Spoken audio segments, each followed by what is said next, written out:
panahon ng matinding pagsubok at gulo, ang Bangsamoro Human Rights Commission ay hindi titigil at uurong sa anumang hamon ng paglabag o pag-abuso sa karapatang pantao. Ang BHRC BARM ay maninindigan para sa international humanitarian law. Number 7 on our countdown, BHRC upheld IHL.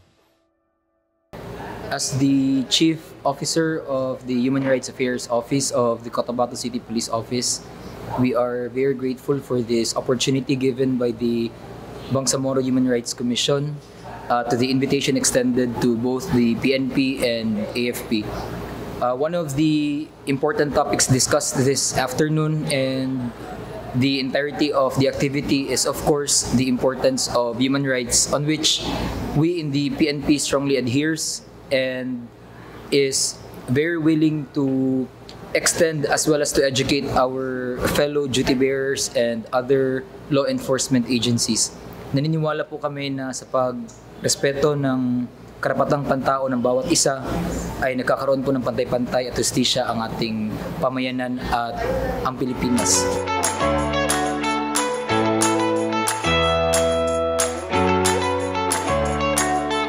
Kami po ay nagpapasalamat na kami may natutunan muli bilang attendees nyo dito sa human rights education.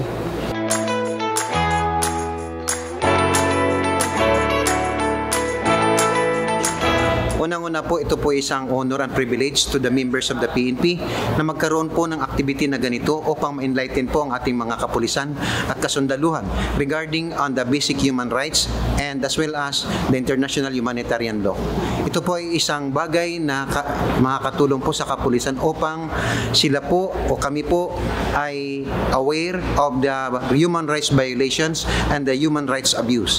So ito bilang po isang duty bearer or the state actors, kailangan po equip po or armado po ang PNP ng kaalaman tungkol po sa human rights.